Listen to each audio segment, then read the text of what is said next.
Здравейте, приятели! Четвъртък вечер е, което означава време за рубриката на BOOK CLUB Sofia Литература в четвъртък вечер. Благодарим ви, че сте с нас, защото днес имаме възможността да си поговорим с един интригуващ автор от Словакия, а именно Якуб Ференчик. Якуб е автор и блогър, като зад гърба си той има повече от 400 публикувани статии, които са свързани с теми като философия, религия, различни политически проблеми, които виждаме в света.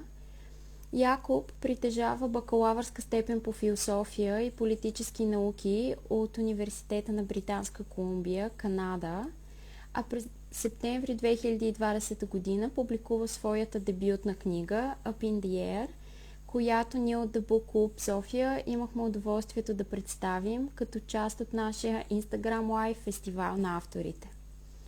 Тази вечер ще си поговорим малко повече и за най-новата му книга Beyond Reason, Why We Fail to Understand Each Other и темите, които тя повдига. Надяваме се, че ще ви бъде интересно. А сега нека включим Дани и самият автор. Напомням, че вашите въпроси са добре дошли и ще се радваме да се включите. Здравейте и от мен. Здрасти ви. Здравей, Дани. Hi, Якуб. How are you? I'm doing well. Good to see you guys. Good to see you. Thank you for accepting our invitation to join us for this conversation. You are a part of our festival of authors in April last year. What's going on with you since then? Yes, so last time we had a fantastic conversation, so that's why I'm very pleased to be here again. I graduated my degree in political science and philosophy from UBC at Okanagan campus. I really enjoyed my degree, and as I maybe mentioned last time, I was applying to a number of master's programs last year, but ultimately decided against going to a master's program, just kind of like take a year rest. So I'm just doing work wherever I can get it, or internships wherever I can get them, starting an internship at Global Green News, which is just like based on volunteer writers, and it's covering environmental politics, something that I talk about in Up in the Air. And now I'm just kind of like enjoying life, applying to master's programs. Montreal is one of my big choices. Yeah, and I worked on Beyond Reason, and I have some other book writing projects that I'm excited about. So, yeah. Nice. Sounds like you've kept yourself busy. This is the way to do it. Okay, let's jump straight into your new book. So it is called Beyond Reason, Why We Fail to Understand Each Other. And it touches on different aspects of the way we misjudge our surroundings, the increased polarization of society, and the conception of logic. So tell us, why do you feel that those are topics that are important, that we need to write and talk about? Yeah, generally I think this book lands well because in today's cultural fabric, we have a lot of discussion about misinformation and misinformation, disinformation, reason, objectivity, and people, you see kind of increased polarization in general.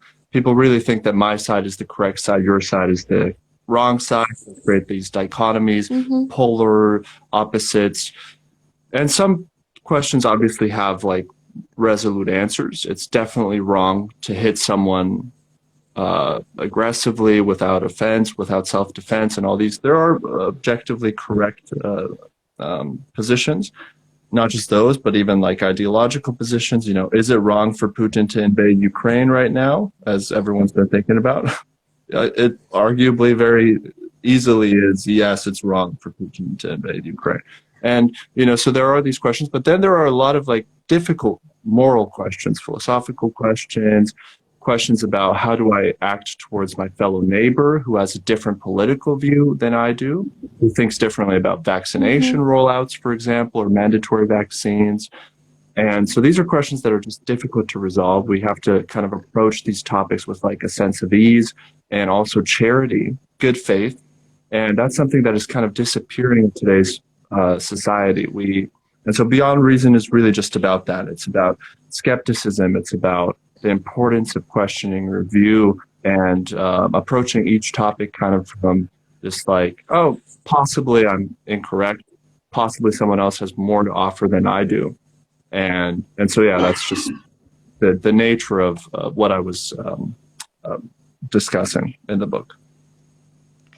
Okay, so in your book, you talk about the way we as individuals often make decisions based solely on our close environment and are quick to judge and dismiss something, or on the other hand, accept it as true without actually knowing anything about it and the facts that lay behind. Why do you think that is? And is it a lack of critical thinking, or it is something else? I don't think it's a lack of critical thinking. This in political psychology is called belief bias, or just in psychology in general. Belief bias is when we have a view, we've come to a view, and we just kind of forget why we've come to that view in the first place. So there's a lot of different methodologies that media presenters approach this with. They will repeat a phrase a number of times, and then it just kind of is instilled in people. And so belief bias is just that thing. So one good example of this that I talk about in my book is, is the Great Wall of China seen from space? A lot of people have a response to that, kind of like an instinctive, because you've heard it in childhood, and even for myself, I remember hearing that question and being like, of course you can see it from space because I've heard it. But then when you stop and kind of think, like, that would be insane if we could see the Great Wall. And also, like, what are we really, that question isn't really well posed. That question, though, is fairly inconsequential. There's a lot more consequential arguments. So, for example, Bernie Sanders, is he really a Marxist? And what is Marxism? Or in the first case, this was used by Fox News reporters against Obama back in 2012 when he was running for his second presidency. They were saying that he was a Marxist. No. And so a lot of people started kind of agreeing with that because of health insurance. And so there's a lot of people, and also just in general, people don't have enough time to make these arguments and to establish anything on like credible evidence. Credible evidence is really difficult to come by in political science circles. You have to really study a topic for a long time to be an expert in that. And I think very few people are experts. But then you find that even experts take themselves too seriously, and they will dabble outside of their field of expertise to comment on something that they shouldn't know that much of. So, for example, someone who's really good at, genetics, who's a director of some project, like Francis Collins, the Human Genome. He is this scientist who's a notorious scientist, helped discover how DNA works, a lot of stuff around that. And he's a Christian as well. And so people really think of him as like this appropriate authority for commenting on apologetics and religion, where really the man is just not versed in that field. So he shouldn't be an authority on religion and apologetics and atheism, because that is not his field of expertise. And so this is just in general something that people need to get a hand of. We have expertise as people. We're allowed to have opinions, obviously, but we should take ourselves less seriously and really judge, like, okay, is this your field of expertise? And to comment on that last part of your question, critical thinking is not like on and off. It's not like you're a critical thinker and that person is not a critical thinker. Critical thinking is exacerbatingly domain specific. As I was saying, like, I could be, if I'm a mathematician, I'm really probably good at critical thinking to mathematical questions and geometry and all this. If I'm a philosopher, maybe I'm better at judging my subfield of philosophy, but I'm not that good all the time. I'm never going to be that good all the time, and no one is. That's why in my book I argue for collective peer review.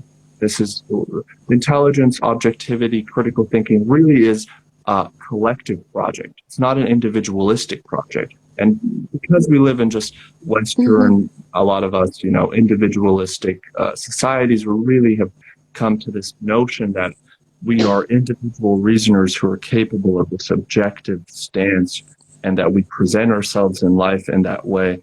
But that's just not the case.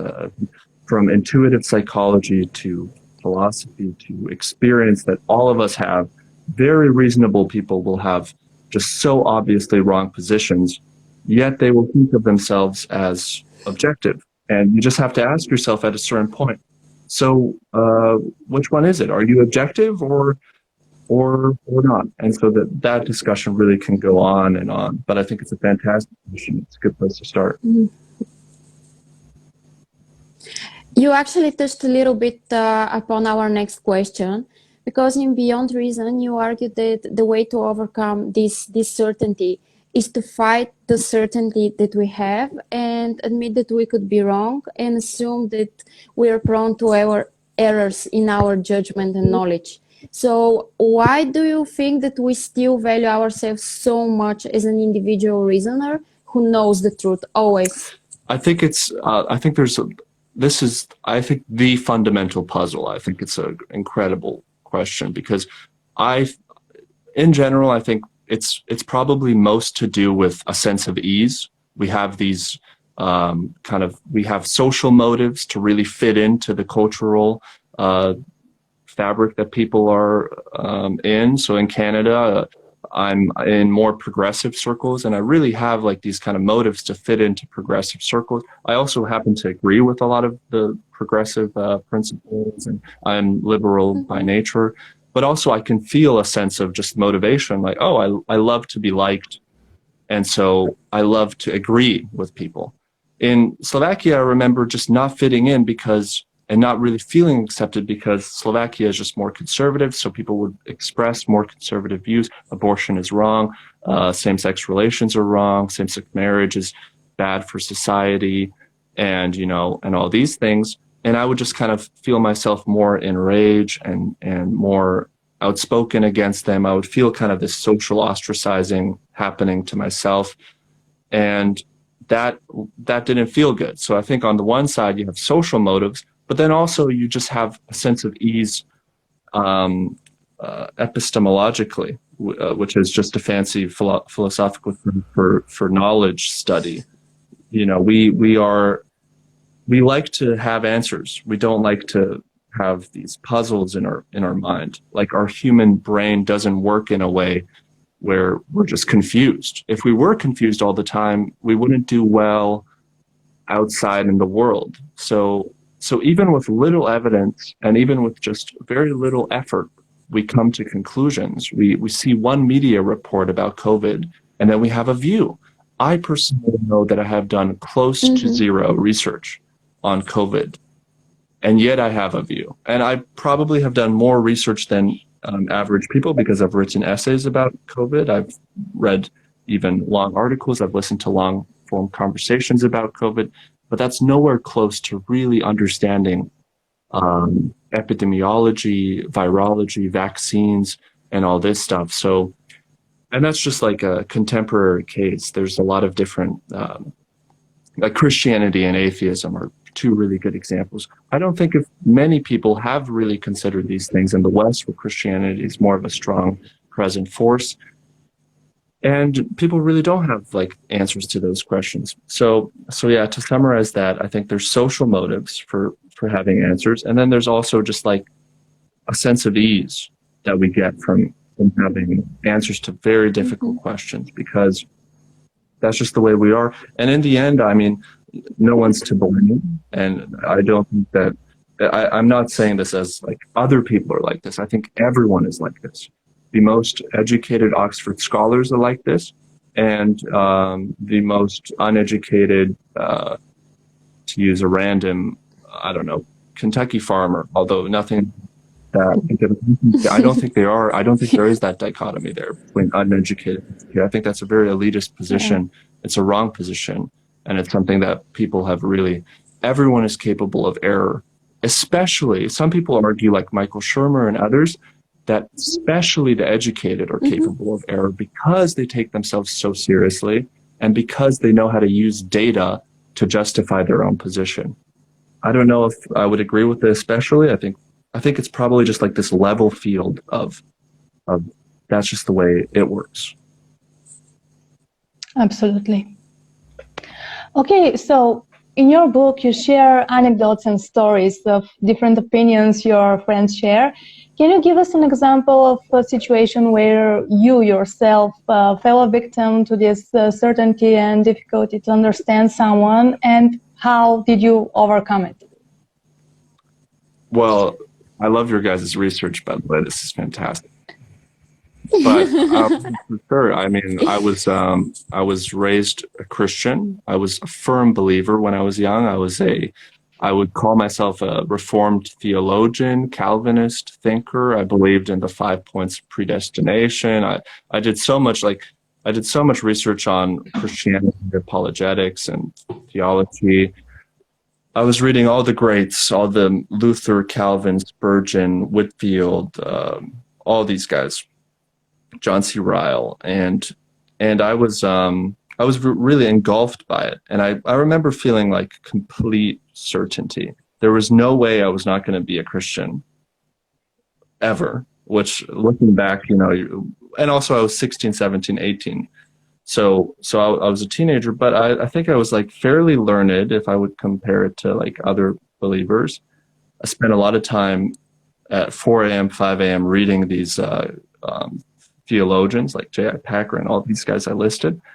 And I had opinions, and I thought they were well justified. I wanted to study theology, but then I think, you know, I think what happened with experience happened and reading different literature. So those two things, like you have to expose yourself to differing experience and different people who have different opinions, and you realize, oh, these guys are actually just well-behaved, decent, ethical people who happen to have a different opinion from me, but they're behaving just fine, you know. And as a Christian, I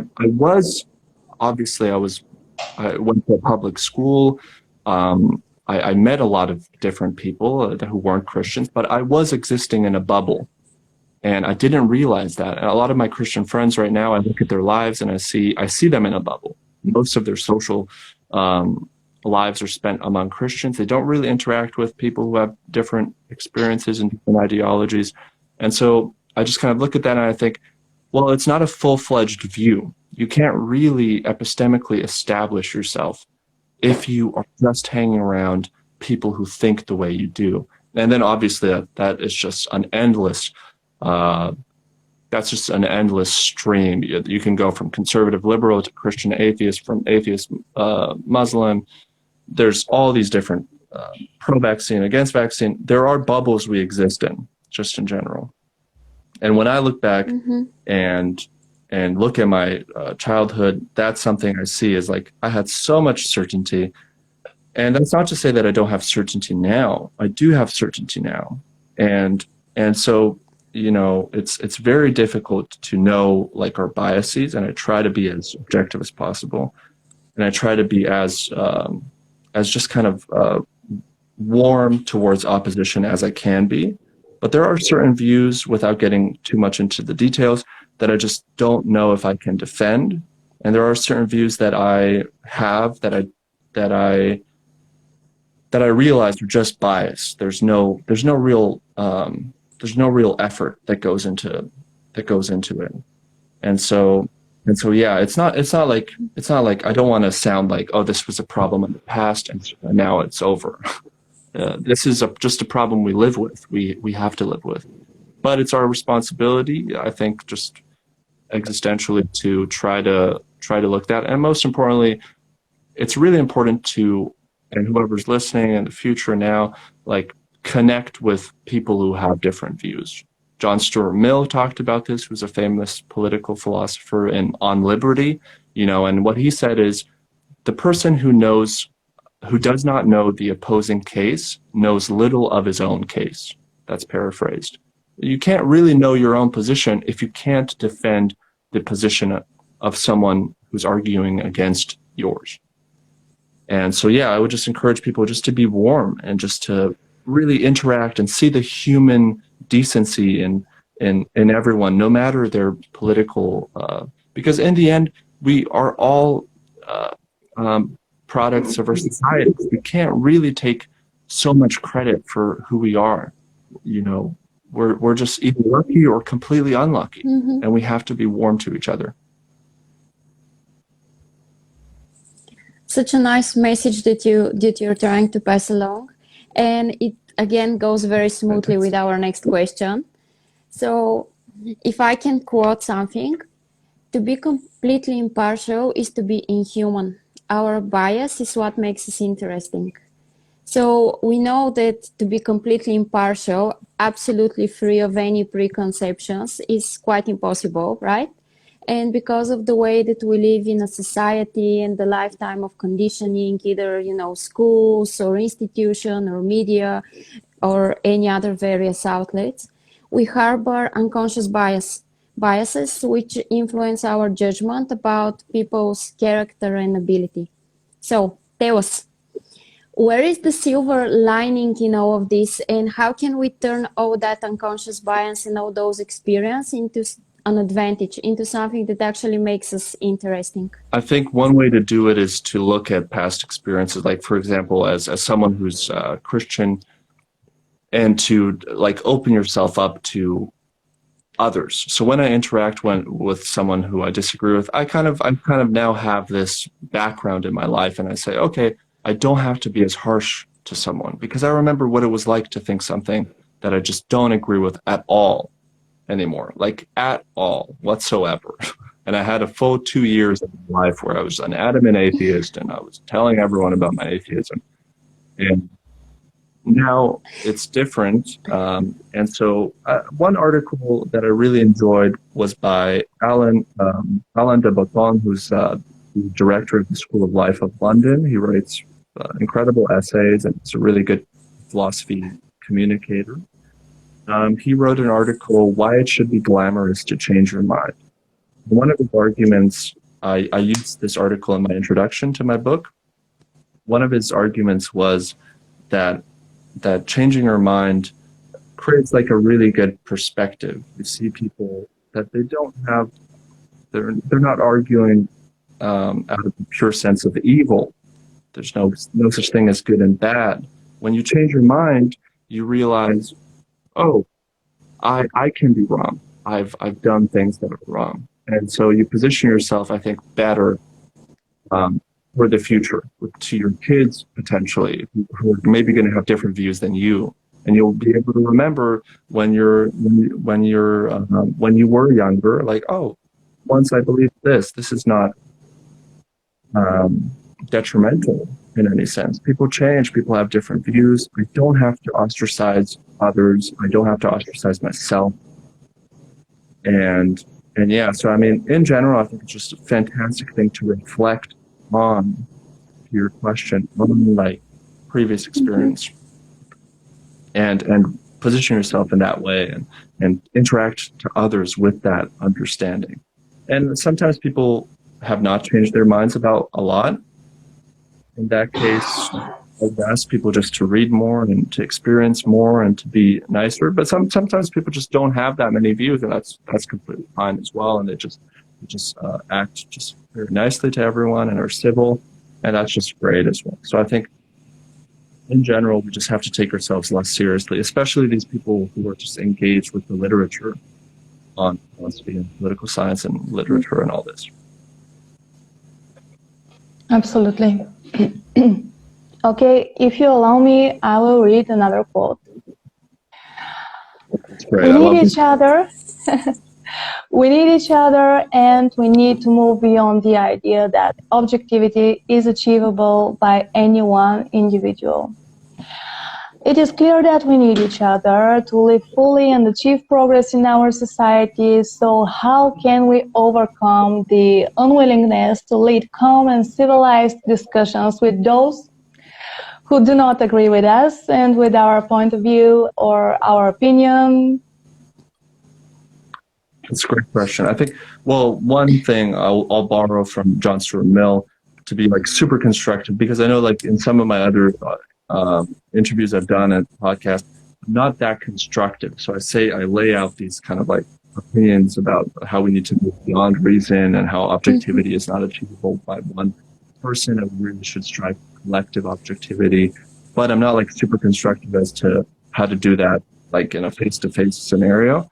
I think what I've done in my life, what I fail to do often, but what I try to do in my life, is to present something. When you hear a position, and let's be super specific. So vaccine mandates are wrong. We should allow people to voluntarily have vaccines. So this is a position that everyone's familiar with, so I'll use it. I personally believe in vaccine mandates. And so when I hear that position, I think, okay, well, where are you coming from? What's the argument? Some people have an argument that is based on the harm principle, which is that you're allowed to do, that you're allowed to perform an action until it harms others. So personally, I agree with that. That for the mandates, I agree with this position because I have freedom not to take vaccines only if it doesn't harm others. And if it does harm others, then I will take vaccines just to prevent harm. Others will say, okay, but that doesn't apply with vaccines because we don't know the science and we don't know this.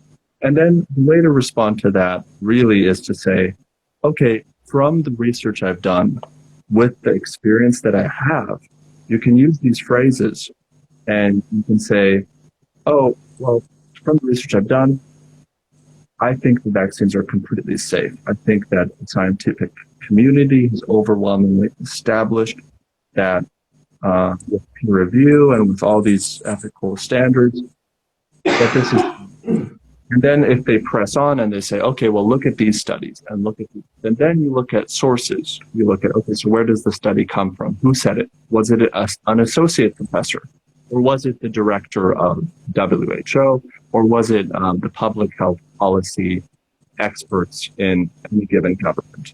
And you kind of establish sources. You say, okay, is this an appropriate authority for establishing this claim? Is this study sufficiently peer-reviewed? There's a whole debate on what is sufficient peer review. There's a lot of debate whether a lot of these studies are well done, if the sample size is good enough. And this is for people who are much smarter than me. I don't know if I have answers to these questions. So there's a lot. So that's a lot. But like when people do give a view that you disagree with, I think it's just really important to say, okay, interesting. What are you saying? Let me present your case in a way that you agree with. And so if I were to be honest, I would say, hey, I hear you. I don't know if the scientific data is verified. Let's learn together. And this is not like to belittle or anything position. It's to be completely honest. And if you do have a lot of research behind you and you can just sufficiently defend a position that vaccines are completely safe, then you can defend that position. But you have to do it in a way I think that is good. There is healthy discourse. There is such a thing as healthy disagreement. That is just real. Attorneys, lawyers, they're trained professionally in this. Politicians know how to do this very well. And we have to reinforce that. We have to reinforce the idea that healthy disagreement is of highest importance today. There's no real debate around that. You can strawman a position, which is to say you can say, so what you're saying is you want people to die against these vaccines. So what you're saying is you don't want to do vaccines. So what you're saying is you don't care about the elderly. Well, that's not what they're saying, at least not in all cases. What they're saying is that they really value liberty, that they really value government not infringing on rights. And of course, as I said, I don't agree with that, but that is their position. So you steel man a position versus straw manning a position. And steel manning is just the opposite of straw manning. It's presenting a case in its best possible form. And then it's so much easier to disagree. So in the liberty sense, and I'm going on and on about this, but that's just a good constructive example. In the liberty sense, it's just good to say, I don't think that liberty applies there because I think harm is such a more important principle against that liberty. And yeah, so you go from there. A little complex, but hopefully I defend somehow. It's a very good example because we are living in a world which is this against that. So it's quite nice to hear both positions, to have a mature discussion and not really criticize any person, because that way we're going nowhere. Just throw words and throw all kinds of stuff at the other person. It's not productive at all. So. 100%. Absolutely. And just we as humans do tend to judge people by any one thing. It can be word, it can be position or something. So it's quite important to actually extend the hand and listen and maybe find the truth there. We wanted to ask you about something not related to your book, but last time that we spoke, you actually mentioned a podcast that you're doing, Up in the Air, which is available for everyone on Spotify. Can you tell us a bit more about this? How is it going? So Up in the Air. So this was a project. It was going well, but then I just the audio was a little off.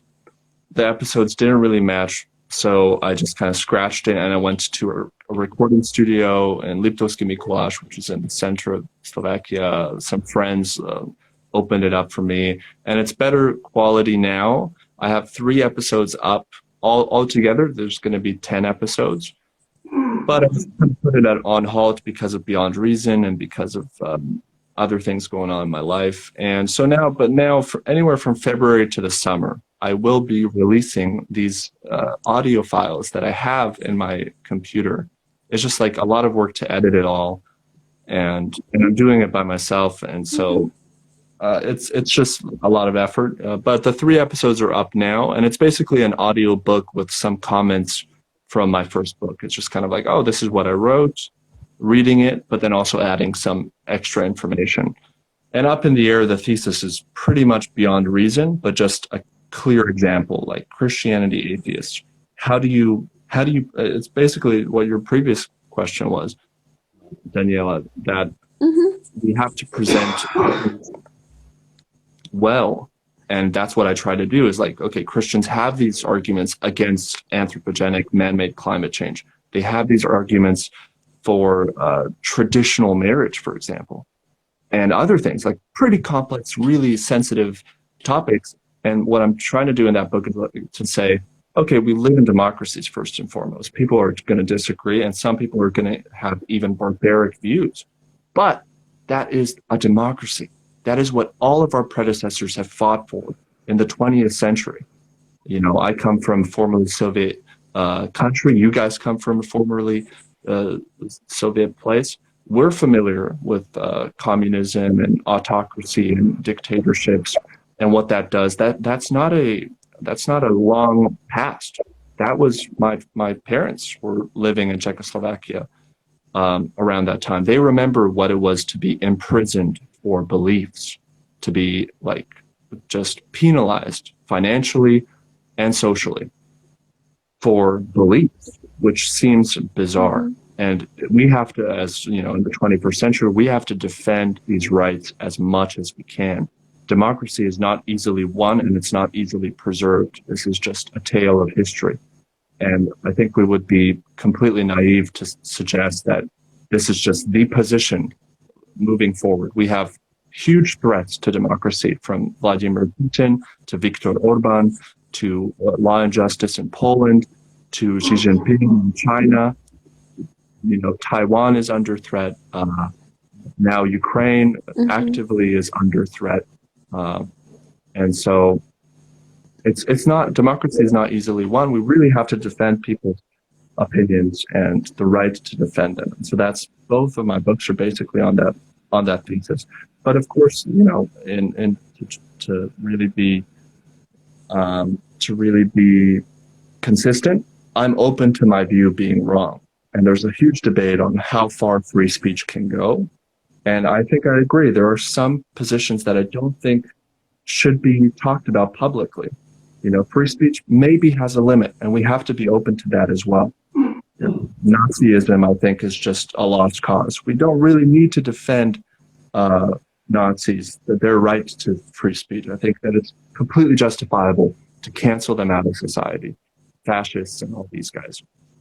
And some people will disagree with that. You know, Noam Chomsky is a famous example. He argued that it is good to defend Holocaust deniers and their right to express it because it will be easier to get rid of that view. And I think that's topics and something that's open to debate. We have to be open to debate, and we have to present positions well and just argue in even calm manner.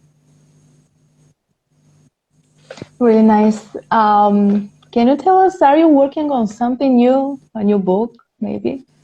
I am actually working on a third book project.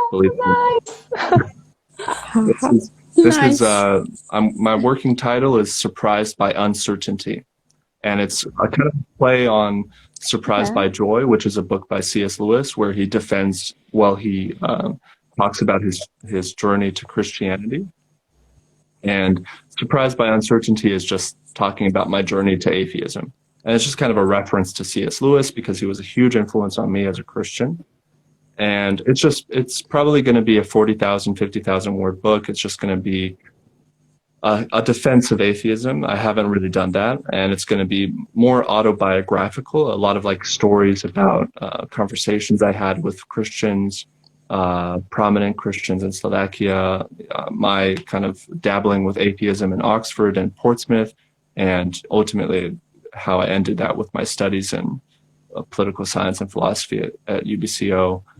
So it's once again like a small kind of research project, but I told myself it's maybe of interest to some people, and who knows if someone will benefit from it. Maybe they will, and hopefully I'll have these available for traditional publishing after I'm done my master's degree, because you kind of have to present yourself as someone with like a lot of research. So one day maybe I'll traditionally publish, and then we can have a conversation that way as well. Absolutely. Just let us know, and we'll definitely be the first one to buy the new book and read it. Maybe someday in person, because I'd love to visit Bucharest. Nice. Absolutely. We would love to meet you and catch up once we actually can travel. And of course, you're always welcome to Bulgaria. Okay, so, also. Yes. Yes. Always. And last question, because I know that we are also running a bit out of time.